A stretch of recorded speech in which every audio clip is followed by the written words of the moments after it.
নাশপাতি খেজুর দিয়ে একটা রেসিপি শেয়ার করবো আজকে। এই যে হয়েছে কিশমিশ, আমি মানে এক ভর্তি করে কৌটো ছিল।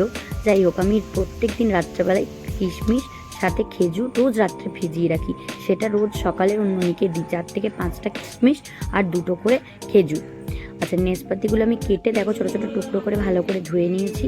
ধুয়ে নিয়ে আর খেজুরটা ছাড়িয়ে নাশপাতিটা আমি সেদ্ধও করে নিয়েছি, ভালো করে নরম করে নিয়েছি, মাখনের মতন। এত পেস্টও করে ফেলেছি, পুরো নরম মাখনের মতন। অ্যাকচুয়ালি চামচে করে ঘাটলেই পেস্ট হয়ে যায়, মানে এতটাই ভালো সেদ্ধ হয়ে যায়।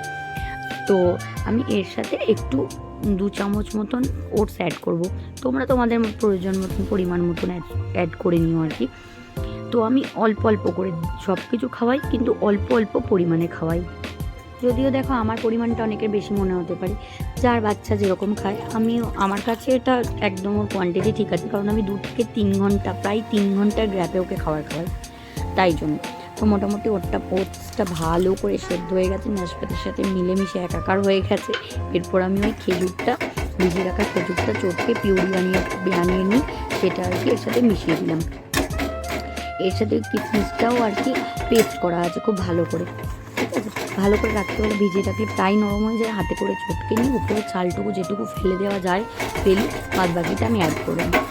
আস্তে আস্তে খেতে খেতে অভ্যাস হয়ে গেছে, কোনো প্রবলেম হয় না। তো এইভাবে বাটিতে আলাদা করে নিয়ে নিয়েছি দেখো। তো কখনো দেখো খুব বেশি পরিমাণ দিইনি, ওর শরীরটা 2-4 দিন ভালো ছিল না, সর্দি হয়েছিল, তো সেই জন্য একটু কম দিচ্ছিলাম। আদারওয়াইজ আমি এরকম টাইপেরই কোয়ান্টিটি দিই, খুব বেশি না খুব কমও না।